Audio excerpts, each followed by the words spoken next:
18세기 런던의 아침은 템스 강변을 따라 흐르는 짙은 안개와 함께 시작되었으나 그 축축한 공기를 가르는 것은 다름 아닌 그윽한 찻잎의 향기였다. 윈저궁의 화려한 연회장부터 이스트엔드의 허름한 노동자 거주구에 이르기까지 영국인들에게 차는 단순한 기호식품의 경계를 넘어선 지 오래였다. 그것은 제국의 혈관을 흐르는 또 다른 혈액이었으며 산업혁명의 거대한 톱니바퀴를 돌리는 노동자들에게는 각성제이자 위로였고, 귀족들에게는 자신의 신분을 과시하는 문화적 의식이었다. 그러나 이 매혹적인 호박색 액체 뒤에는 대영 제국조차 감당하기 힘든 거대한 경제적 함정이 도사리고 있었다. 당시 세계 무역의 패권은 겉보기에 영국이 쥐고 있는 듯 했으나 실상 그 흐름은 기이하게 뒤틀려 있었다. 영국 동인도 회사의 선박들은 런던항을 출발할 때면 텅 빈 선창을 채우기 위해 고심해야 했다. 그들이 목적지로 삼은 곳 바로 천조라, 자부하는 청나라 제국은 영국의 자랑인 모직물이나 면화, 정교한 시계와 같은 공산품에 눈길조차 주지 않았기 때문이다. 광활한 영토와 풍부한 자원을 가진 청나라의 황제 건륭제는 일찍이 영국 사절 조지 맥카트니에게 오만하리만큼 당당한 어조로 단언했었다. 천조의 물산은 풍부하여 없는 것이 없으니 오랑캐의 물건을 굳이 들여와 쓸 필요가 없다. 이것은 단순한 허세가 아니었다. 청나라는 자급자족이 가능한 완벽한 경제체제를 갖추고 있었고, 그들이 영국에게 원하는 것은 오직 하나, 바로 은뿐이었다. 영국 상인들은 광저우의 13행을 통해서만 제한적으로 거래할 수 있었는데, 그들은 차와 도자기 비단을 구매하기 위해 막대한 양의 은을 지불해야 했다. 해마다 수백만 양의 은이 런던에서 광저우로 흘러들어갔고, 이는 대영 제국의 국고를 위협하는 심각한 무역 적자로 이어졌다. 런던 금융가에서는 우리가 마시는 차 한 잔이 제국의 뼈를 깎아먹고 있다는 비명 섞인 탄식이 흘러나왔다. 상업적 이익 앞에서는 도덕조차 계산기의 숫자 노름으로 전락하는 법이다. 19세기에 접어들며 영국 동인도 회사는 이 불균형을 해소하기 위해 역사상 가장 비열하고도 치밀한 전략, 이른바 삼각무역이라는 괴물을 탄생시켰다. 그들은 식민지 인도 벵골 지방의 비옥한 토지를 붉은 양귀비꽃 밭으로 개조했다. 그곳에서 생산된 아편은 캘커타를 거쳐 중국 남부 해안으로 밀반입되었다. 구조는 단순하면서도 악랄했다. 인도의 아편이 중국으로 들어가고 그 대가로 중국의 은이 영국 상인들의 주머니로 들어왔으며, 상인들은 다시 그 은으로 중국의 차를 사서 영국 본토로 보냈다. 이 순환 고리가 완성되자 영국의 무역 수지는 극적으로 개선되었다. 적자는 흑자로 돌아섰고 런던의 은행 금고에는 다시 은화가 쌓이기 시작했다. 그러나 그 번영의 대가는 중국 민중의 영혼과 육체가 타들어가는 냄새로 치러야 했다. 광저우 항구의 뒷골목부터 시작된 아편의 검은 연기는 순식간에 내륙으로 퍼져나갔다. 처음에는 호기심 많은 부유한 상인과 권태로운 귀족들의 유희거리였던 아부용은 곧이어 관료 군인, 심지어는 하루 벌어 하루를 사는 하층민에게까지 침투했다. 아편굴의 풍경은 지옥도와 다름없었다. 희미한 등불 아래 앙상하게 뼈만 남은 중독자들은 대나무 파이프를 입에 문 채 몽롱한 눈빛으로 허공을 응시했다. 그들은 가장으로서의 책임, 인간으로서의 존엄, 그리고 국가에 대한 충성을 검은 연기와 맞바꾸었다. 한때 건강한 노동력이었던 남성들은 무기력한 폐인이 되어 거리를 배회했고, 군영의 병사들은 창을 들 힘조차 없어 훈련 대신 아편 파이프를 끼고 누워 있었다. 더욱 치명적인 것은 국가 경제의 붕괴였다. 아편 거래는 공식적인 무역이 아닌 밀수였기에 결제는 오직 은으로만 이루어졌다. 과거 차를 팔아 벌어들였던 은보다 훨씬 많은 양의 은이 아편을 사기 위해 해외로 유출되기 시작했다. 은, 루, 즉 은이 새어나간다는 표현이 조정의 상소문에 빈번히 등장했다. 이러한 은혜 유출은 농민들의 삶을 벼랑 끝으로 내몰았다. 당시 청나라의 조세 제도는 일상생활에서는 구리동전을 사용하되 세금은 은으로 환산하여 납부하는 방식이었다. 시중에 은이 귀해지자 은의 가치는 폭등했고 상대적으로 동전의 가치는 폭락했다. 과거에는 동전 1영푼으로 은 1량을 바꿀 수 있었다면 이제는 600푼, 심지어 이 0푼을 주어야 은 1량을 구할 수 있었다. 농민들은 전과 똑같이 농사를 짓고 똑같이 절약해도 실질적인 세금 부담이 2배로 늘어난 셈이었다. 가혹한 수탈에 견디지 못한 농민들은 토지를 버리고 유랑민이 되거나 도적대로 변모했다. 황금색 용포를 입은 도광제는 자금성 깊은 곳에서 올라오는 상소문들을 읽으며 전율했다. 지방 관료들이 올리는 보고서는 하나같이 비망록이자 유서와도 같았다. 폐하, 이제는 은이 문제가 아닙니다. 만약 이대로 몇십 년이 지나면 중원에는 적을 막아낼 병사도 없을 것이며 군대를 유지하는 조차 남지 않을 것입니다. 그것은 단순한 경고가 아니라 제국의 멸망을 예고하는 조종이었다. 도광제는 결단을 내려야 했다. 이 검은 재앙을 묵인하고 서서히 죽어갈 것인가, 아니면 뼈를 깎는 고통을 감수하고서라도 환부를 도려낼 것인가. 조정 내부는 아편을 합법화하여 세금을 걷자는 이완지법, 파와 엄격하게 금지하여 근절해야 한다는 엄금지법 파로 나뉘어 격렬하게 대립했다. 허주를 위시한 이완파는 이미 금지령이 효력을 상실했음을 지적하며 차라리 양성화하여 관리하자고 주장했다. 그러나 황제의 마음을 움직인 것은 호광총독 임칙서가 올린 피 끓는 상소문이었다.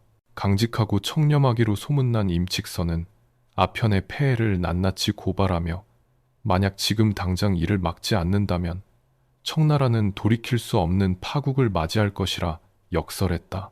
지금 아편의 해독을 제거하지 않으면 수십 년 후에는 천하의 군사를 부릴 수 있는 병력도 군량을 댈 수 있는 재화도 모두 사라질 것입니다.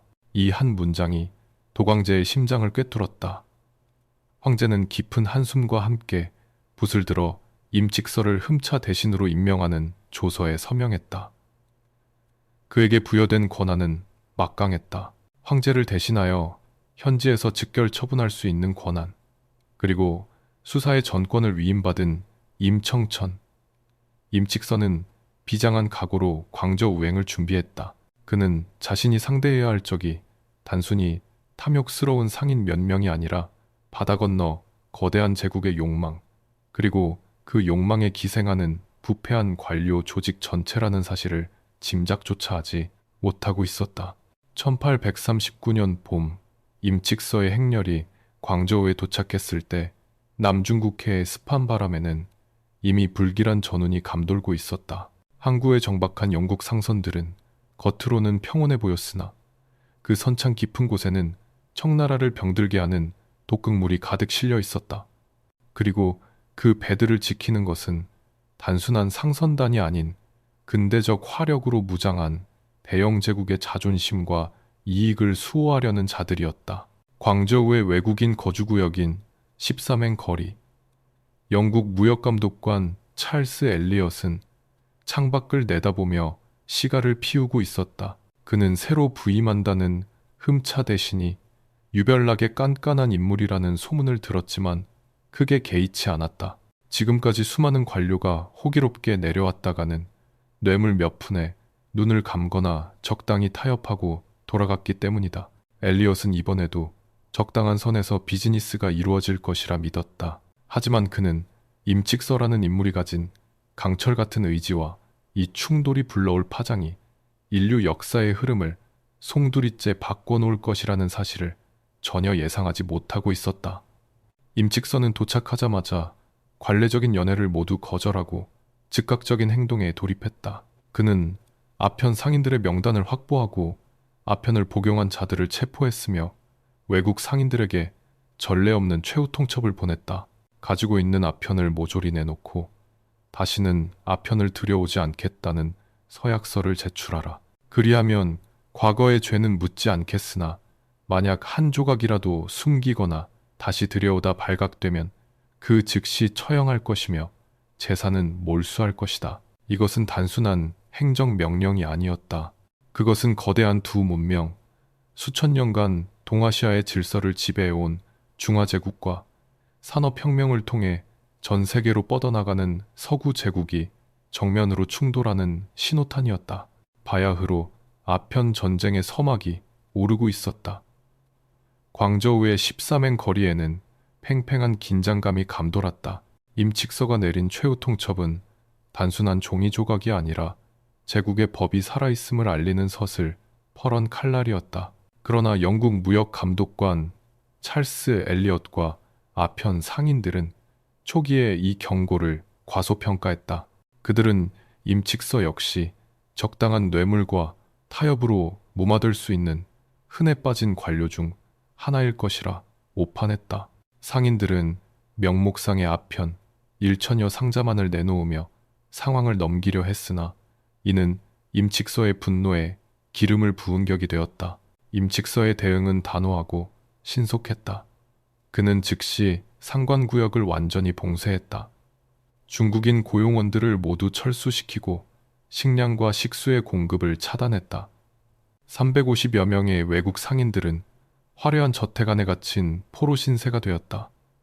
무더운 광저우의 날씨 속에서 신선한 물이 끊기자 오만하던 상인들의 기세도 꺾이기 시작했다. 그들이 믿었던 자유무역의 원칙도 대영 제국의 위험도 당장의 갈증과 공포 앞에서는 무력했다.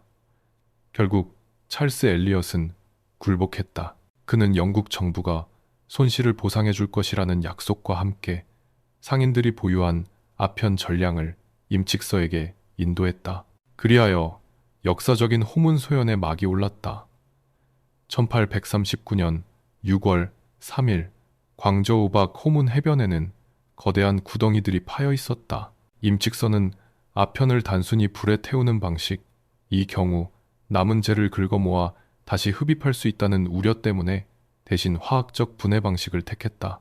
그는 바닷물을 끌어들인 참호에 아편을 잘게 부수어 넣고 그 위에 생석회를 쏟아부었다. 석회가 물과 만나 격렬하게 끓어오르자 검은 아편 덩어리들은 부글거리는 거품과 함께 녹아내렸다. 마치 제국을 병들게 했던 독소들이 씻겨 내려가는 듯한 장관이었다. 해변에 모인 수만 명의 군중은 그 광경을 지켜보며 환호했다. 아편 섞인 물이 썰물과 함께 바다로 빠져나가자 임칙서는 바다의 신에게 제문을 올렸다. 이 동물은 사람의 짓이지 물귀신의 죄가 아니니 바다의 신께서는 노여워 마시고 동해로 흘려보내 주소서. 2만 상자가 넘는 당시 시가로 수백만 달러에 달하는 아편이 23일 동안이나 처분되었다. 이는 인류 역사상 가장 대규모의 마약 폐기 작전이자 중화제국의 도덕적 승리 선언이었다. 그러나 바다 건너 런던의 풍경은 전혀 달랐다. 패배감에 젖어 귀국한 상인들과 엘리엇의 보고서는 영국 정계를 발칵 뒤집어 놓았다. 그들은 자신들이 부도덕한 마약 밀매를 했다는 사실은 교묘히 감추고 청나라 관료들이 야만적인 방법으로 여왕 폐하의 신민을 감금하고 사유 재산을 강탈했으며 대영 제국의 국기를 모독했다고 주장했다. 런던의 신문들은 자극적인 헤드라인을 뽑아내며 애국주의를 부추겼다.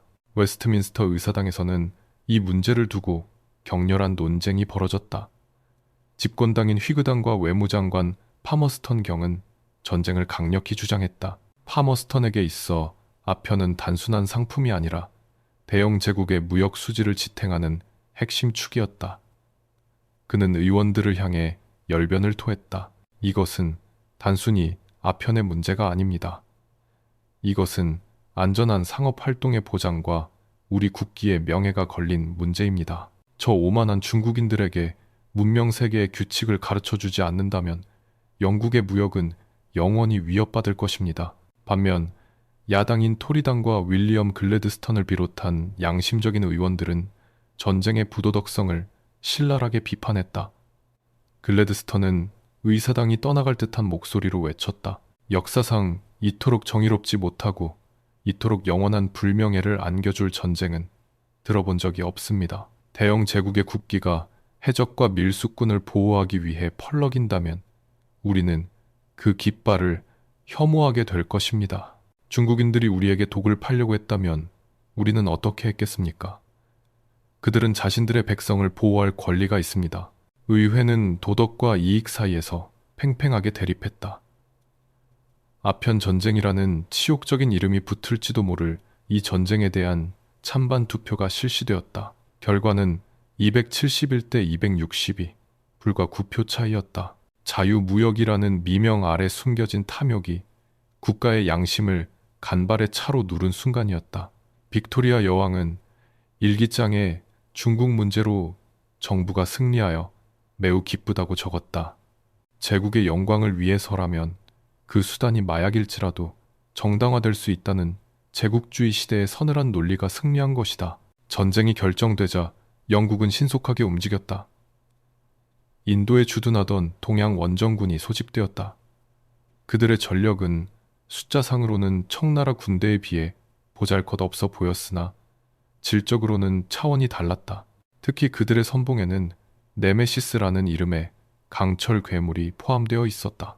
증기기관으로 움직이는 철제 선체, 얕은 수심에서도 항해가 가능한 평평한 바닥, 그리고 막강한 화력을 자랑하는 회전포를 장착한 이 배는 산업혁명이 낳은 최신 병기였다. 바람이 없으면 움직이지 못하는 청나라의 목선 정크선과는 비교조차 할 수 없는 존재였다. 1840년 6월 조지 엘리엇, 찰스 엘리엇의 사촌이 이끄는 영국 원정 함대가 광저우 앞바다의 모습을 드러냈다. 16척의 전함, 4척의 무장 증기선, 그리고 4영여 명의 병력, 겉보기에 거대해 보이는 청나라를 무너뜨리기에는 턱없이 부족해 보이는 숫자였으나 그들이 가진 파괴력은 상상을 초월했다. 임칙선은 광저우의 방어를 철저히 강화하고 있었다. 그는 수군을 훈련시키고 해안포대를 정비하며 목선에 불을 붙여 적함에 충돌시키는 화공 전술까지 준비했다. 그는 영국군이 당연히 무역의 중심지인 광저우를 공격할 것이라 예상했다. 그러나 영국군은 교활했다. 그들은 굳게 닫힌 광저우의 성문을 두드리는 대신 뱃머리를 북쪽으로 돌렸다. 영국의 전략은 명확했다. 방어가 튼튼한 광저우에서 힘을 빼는 대신 해안 방어가 허술한 북쪽의 다른 항구들을 공략하고 최종적으로는 황제가 있는 베이징을 직접 위협하여 항복을 받아내겠다는 것이었다. 증기선들이 내뿜는 검은 연기가 남중국해의 푸른 하늘을 가르며 북상하기 시작했다. 그것은 수천 년간 잠들어 있던 거대한 용을 강제로 깨우러 가는 불길한 징조였다. 7월 영국 함대는 저장성의 딩하이를 점령했다. 청나라 수군은 용감하게 맞서 싸웠으나 사거리와 정확도, 파괴력 모든 면에서 상대가 되지 않았다.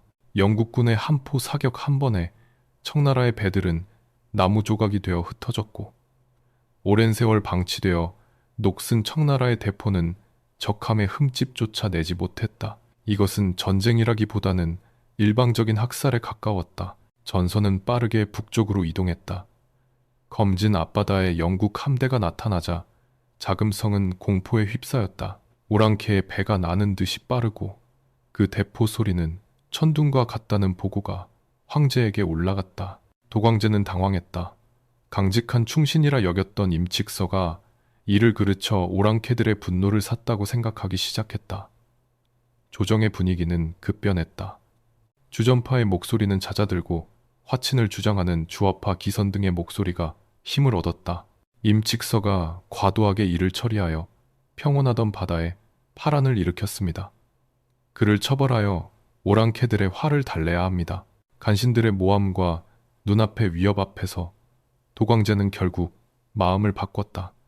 그는 임칙서의 관직을 박탈하고 유배를 보내는 한편 기선을 새로운 흠차 대신으로 임명하여 영국과 협상하게 했다. 나라를 구하려던 영웅은 하루아침에 죄인이 되어 서역의 황무지로 쫓겨나는 신세가 되었다. 임칙서는 피를 토하는 심정으로 나라의 이익과 손해에 따라 삶과 죽음을 피하지 않겠다는 시를 남기고 쓸쓸히 떠났다. 그러나 영국의 야욕은 임칙서 한 사람을 희생시킨다고 채워질 성질의 것이 아니었다. 협상 테이블에 앉은 기선은 영국이 요구하는 엄청난 배상금과 영토 할양 요구에 기겁했다. 그가 우물쭈물하는 사이 영국의 인내심은 바닥을 드러내고 있었다.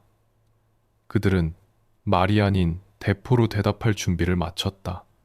잠시 멈췄던 포성은 이제 더 크고 잔혹하게 중원대륙의 심장부를 향해 울려 퍼질 태세였다. 1841년 1월 주강 하구의 차가운 바람은 기선과 찰스 엘리엇 사이에 위태로운 협상 테이블 위를 스치고 지나갔다. 기선은 임칙서가 저지른 실수를 만회하고 황제의 심기를 거스르지 않으려 필사적으로 줄타기를 하고 있었다.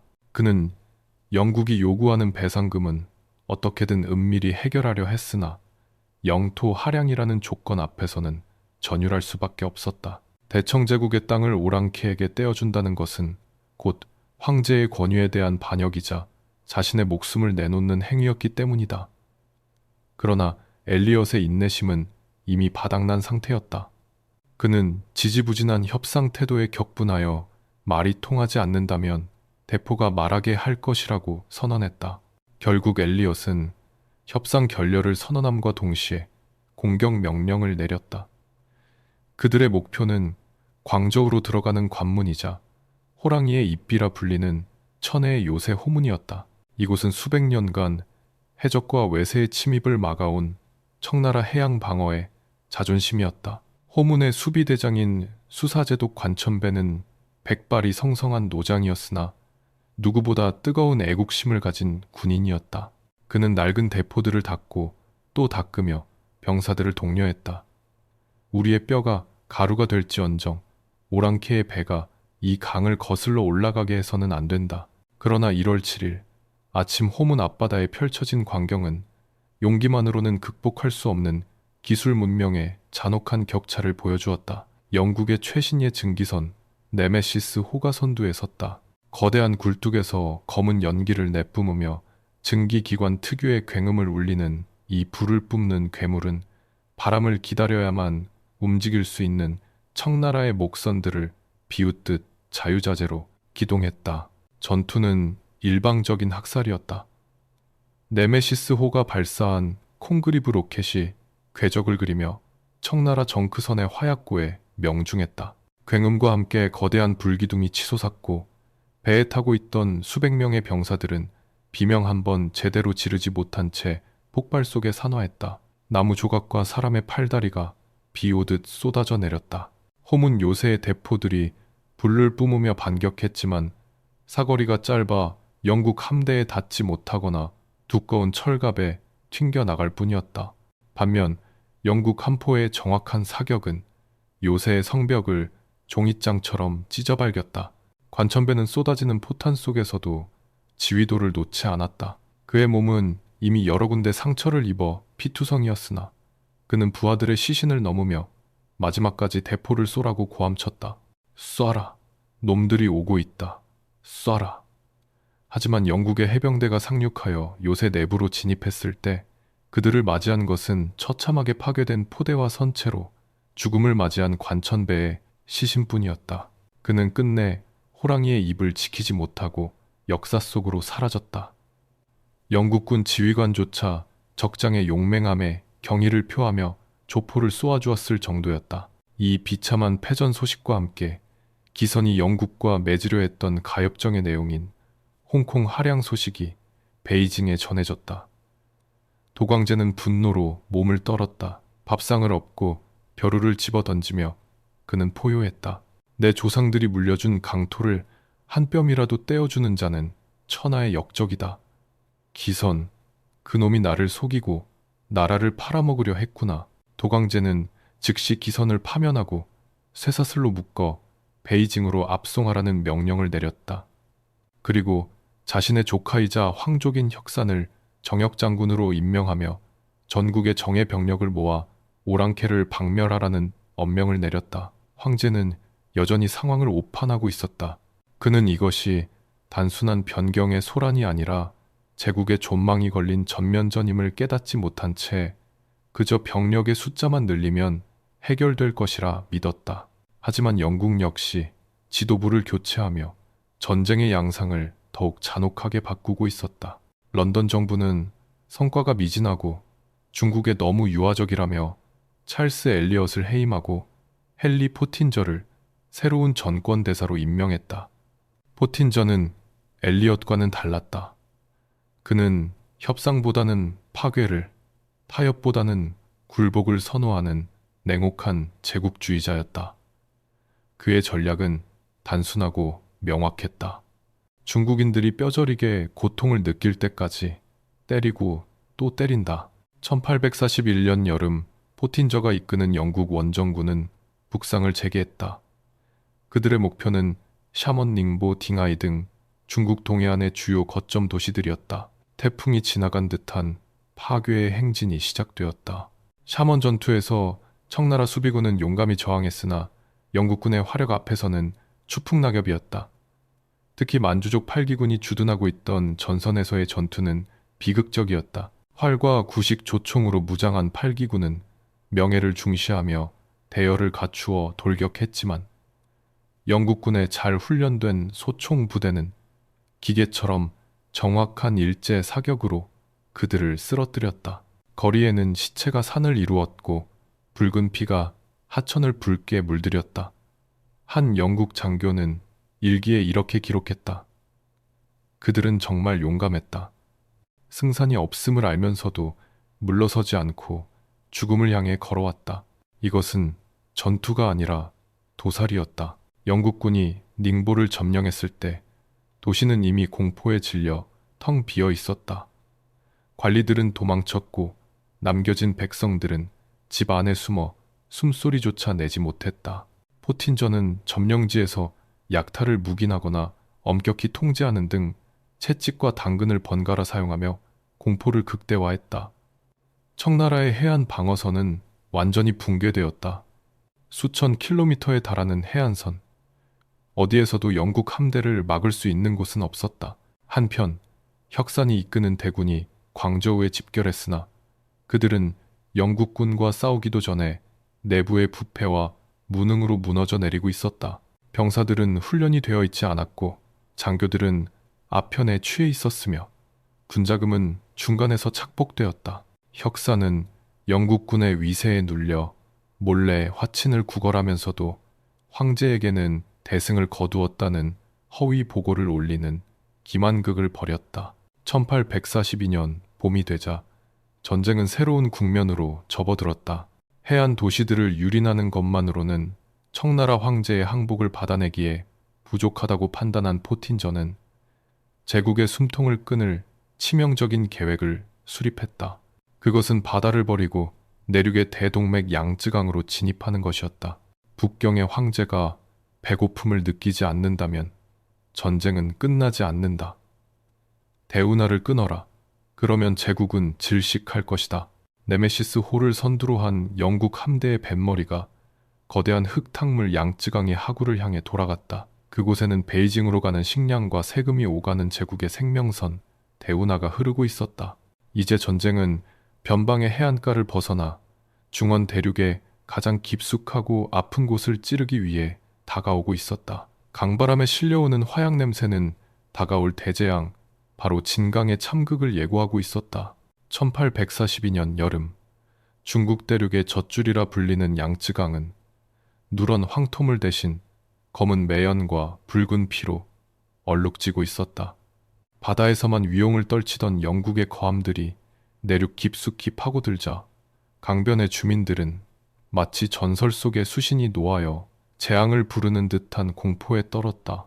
헨리 포틴저가 이끄는 영국 원정군은 이제 변방의 항구를 약탈하는 수준을 넘어 청나라의 숨통을 끊어놓을 결정적인 지점으로 향하고 있었다. 그곳은 바로 양쯔강과 경항 대운하가 교차하는 전략적 요충지 진강이었다. 대운하는 단순한 물길이 아니었다. 그것은 강남의 풍부한 쌀과 물자를 황제가 있는 북경으로 실어 나르는 제국의 대동맥이었다. 이 혈관이 막히면 자금성은 고립되고 천하를 호령하던 만주족 지배층은 굶주림에 허덕이게 될 것이 자명했다. 포틴저는 이 사실을 누구보다 잘 알고 있었다. 그는 부하들에게 냉혹하게 명령했다. 진강을 점령하고 운하를 봉쇄하라. 그러면 황제는 제 발로 기어나와 자비를 구하게 될 것이다. 7월 21일 영국 함대 70여 척이 진강 앞바다를 가득 메웠다. 진강의 수비는 만주 8기군의 부도통 해령이 맡고 있었다. 그는 앞선 전투들에서 청나라 군대가 얼마나 무력하게 패배했는지 잘 알고 있었지만 도망칠 생각은 추호도 없었다. 진강은 만주족의 자존심이 걸린 곳이었고 그곳에는 병사들의 가족들도 함께 살고 있었다. 해령은 성문을 걸어 잠그고 병사들에게 비장하게 외쳤다. 우리는 여기서 죽는다. 한 발자국도 물러서지 마라. 성이 함락되는 순간 우리의 처자식들도 오랑캐의 손에 욕을 보게 될 것이다. 전투는 아편 전쟁을 통틀어 가장 처절하고 참혹했다. 영국군이 한포 사격으로 성벽을 무너뜨리고 상륙을 시도하자 8기군 병사들은 죽음을 두려워하지 않고 달려들었다. 사거리 밖에서 일방적으로 당했던 이전 전투들과 달리 진강의 좁은 골목에서는 처절한 백병전이 벌어졌다. 최신식 소총과 총검으로 무장한 영국군에 맞서 8기군은 녹슨 칼과 창을 휘두르며 짐승처럼 저항했다. 그들의 눈에는 광기가 서려 있었다. 영국군 장교들은 적의 저항에 경악했다. 이들은 항복이라는 단어를 모르는 것 같다. 팔다리가 잘려나가도 기어와서 우리 병사의 다리를 물어뜯는다. 하지만 개인의 용맹함이 기술의 격차를 메울 수는 없었다. 영국군의 압도적인 화력과 조직적인 전술 앞에 8기군의 방어선은 하나둘 무너져 내렸다. 성벽 위에는 유니언 잭이 꽂혔고 성문은 폭파되어 활짝 열렸다. 그러나 진정한 지옥은 전투가 끝난 직후에 펼쳐졌다. 성 안으로 진입한 영국군을 맞이한 것은 승리의 환호가 아니라 뼈에 사무치는 침묵과 매캐한 연기뿐이었다. 패배가 확정되자 만주족 병사들과 그들의 가족들은 오랑캐에게 치욕을 당하느니 차라리 스스로 목숨을 끊는 길을 택했다. 우물마다 시신이 가득 차올랐고 집집마다 목을 매거나 독약을 마신 부녀자들의 시신이 즐비했다. 해령 역시 자신의 관저에 장작을 쌓고 불을 질러 그 속으로 뛰어들었다. 그는 잿더미가 되면서까지 제국의 마지막 자존심을 지키려 했다. 영국군은 승리했지만 그 참혹한 광경 앞에서 할 말을 잃었다. 한 영국 종군 기자는 승리의 기쁨은 사라지고 오직 역겨움과 연민만이 남았다. 이것은 전쟁이 아니라 집단 자살이다 라고 기록했다. 진강의 함락은 청나라군에게 괴멸적인 타격을 입혔을 뿐만 아니라 그들의 정신적 지주였던 만주족의 불패 신화마저 완전히 짓밟아버린 사건이었다. 진강이 무너지자 그 여파는 즉시 나타났다. 대운하가 차단되자 북경으로 향하던 조은선들의 발이 묶였고 수천 척의 배가 강 위에 방치되었다. 조정의 목을 조르는 밧줄이 조여지고 있다는 공포가 북경을 강타했다. 쌀값은 폭등했고 민심은 흉흉해졌다. 도광제는 더 이상 현실을 부정할 수 없었다. 오랑캐들은 단순한 해적이 아니었다. 그들은 제국의 심장을 멈출 수 있는 힘을 가진 거대하고 무자비한 문명이었다. 포틴저는 진강에서의 참극에 멈추지 않고 곧바로 뱃머리를 서쪽으로 돌렸다. 다음 목표는 청나라 제2의 도시이자 강남의 중심 남경이었다. 8월 초 영국 함대의 위용이 남경 성벽 아래 드러났다. 강물 위에 떠있는 거대한 전함들은 그 자체로 항복하지 않으면 진강처럼 만들겠다는 무언의 협박이었다.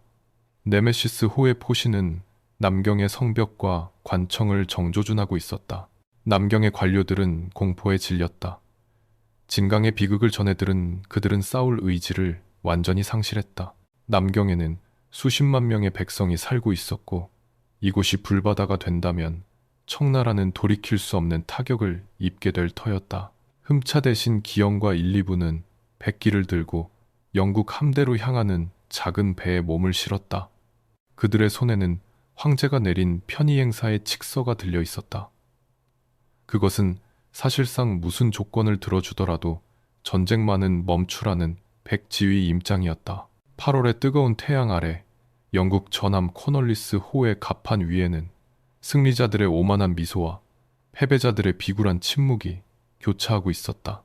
청나라 대표단은 화려한 관복을 입고 있었지만 그들의 어깨는 천근만근의 무게에 짓눌린 듯 축 처져 있었다. 그들은 오랑캐라 멸시하던 바다의 야만인들의 배 위에 올라 낯설고 위압적인 서양식 의전을 받아들여야 했다.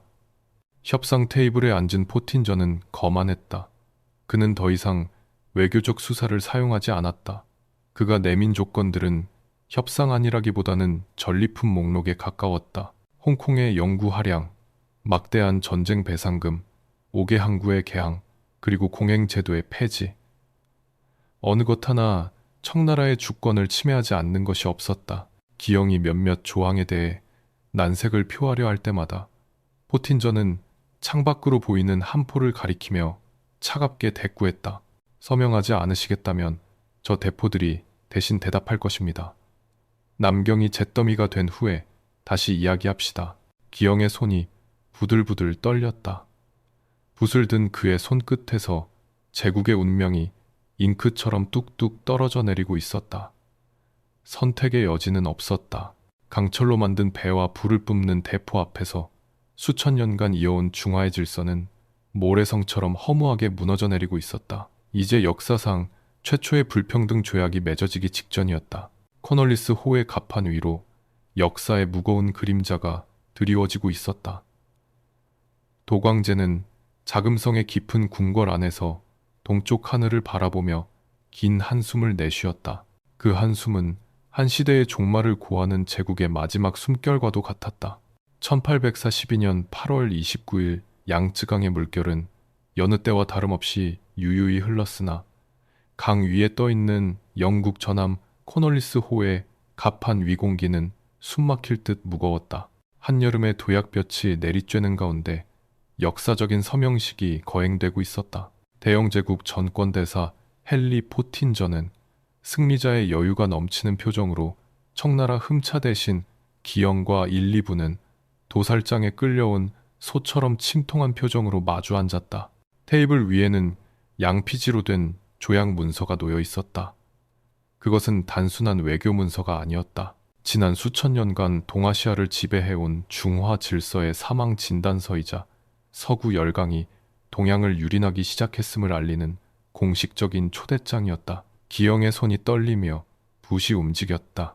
먹물이 종이에 스며드는 순간 청나라의 자존심은 영원히 씻을 수 없는 오욕으로 얼룩졌다. 이것이 바로 근대 중국 역사상 최초의 불평등 조약인 난징 조약이었다. 조약의 내용은 가혹함을 넘어 파괴적이었다. 첫째, 전쟁 배상금이 100만 달러. 이는 당시 청나라 연간 세입의 3분의 1에 해당하는 천문학적인 액수였다. 더욱 기막힌 사실은 이 배상금 내역의 임칙서가 호문에서 몰수하여 폐기했던 아편값 600만 달러가 포함되어 있었다는 점이다. 마약 밀매를 단속한 정당한 법 집행의 대가로 오히려 범죄자에게 돈을 물어줘야 하는 도덕과 정의가 힘의 논리 앞에 철저히 짓밟힌 순간이었다. 둘째, 홍콩섬의 영구 할양. 당시만 해도 바위투성이의 척박한 어촌에 불과했던 홍콩은 영국 여왕의 왕관에 박힌 새로운 보석이 되었다. 영국은 이곳을 거점으로 삼아 중국 내륙으로 뻗어나갈 발판을 마련했고 이는 훗날 동방의 진주로 성장하게 되지만 중국인들에게는 150년이 넘는 세월 동안 가슴에 박힌 가시가 되었다. 셋째, 광저우, 샤먼, 푸저우, 닝보, 상하이 등 5개 항구의 개항. 이제 영국 상인들은 광저우의 13행을 거치지 않고도 자유롭게 중국의 주요 항구에서 무역을 할 수 있게 되었다. 특히 상하이의 개항은 장강 유역의 거대한 시장이 서구 자본의 무방비로 노출됨을 의미했다. 게다가 오랜 세월 무역을 독점해온 공행제도가 폐지됨으로써 중국 정부는 무역을 통제할 수 있는 마지막 수단마저 잃게 되었다. 넷째, 관세 자주권의 상실과 영사재판권의 인정, 영국 상품에 매기는 관세는 청나라가 독자적으로 정할 수 없고 영국과 협의해야 했다. 또한 중국 땅에서 영국인이 범죄를 저질러도 중국법으로 처벌할 수 없고 영국 영사가 재판하게 되었다. 이는 주권 국가로서의 가장 기본적인 권리를 박탈당한 것이나 다름없었다. 서명을 마친 기영은 하늘을 우러러 탄식했다. 오늘의 치욕은 황하의 물로도 씻을 수 없으리라. 서명식이 끝나자 영국 함대에서는 승리를 자축하는 21발의 예포가 발사되었다. 그 굉음은 양쯔강의 물결을 뒤흔들고 멀리 베이징의 자금성까지 전해지는 듯했다. 보고를 받은 도광제는 큰 충격에 빠졌다. 평생을 검소하게 살며 낡은 옷을 기워 입었던 황제에게 이 100만 달러라는 배상금은 상상조차 할 수 없는 거금이었다. 국고는 이미 바닥난 상태였다.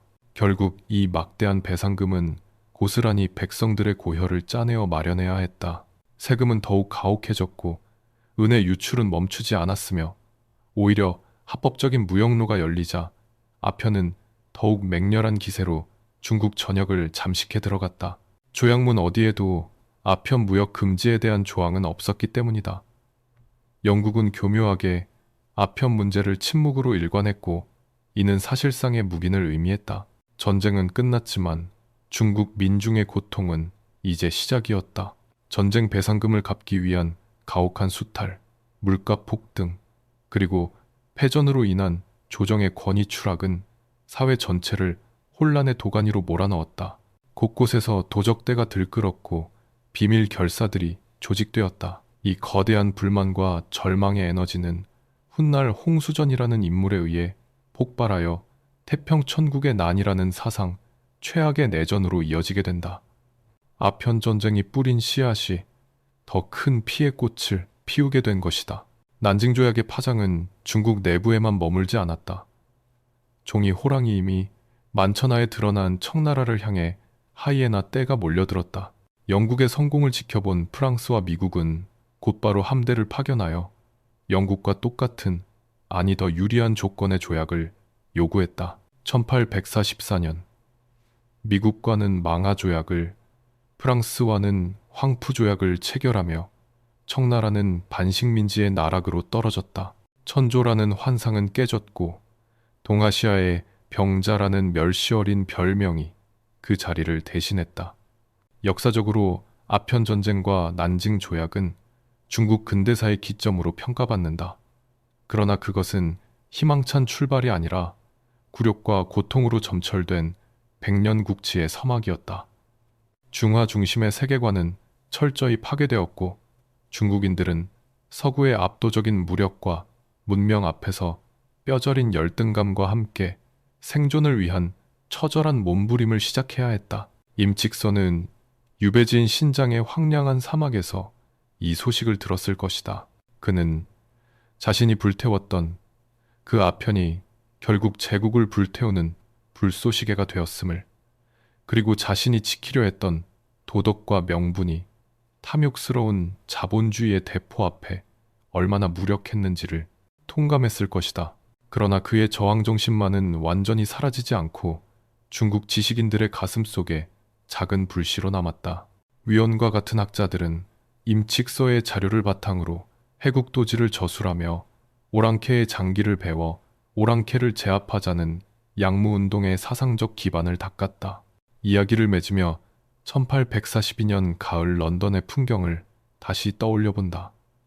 빅토리아 여왕과 의회는 승전 소식에 환호했고 상인들은 샴페인을 터뜨렸다. 그들의 찻잔에 담긴 향긋한 홍차는 여전히 따뜻했으리라. 하지만 그 차 한 잔에는 지구 반대편 아편 연기에 병들어가는 중국인들의 신음과 전쟁의 화마에 쓰러져간 수많은 생명의 무게가 녹아 있었다.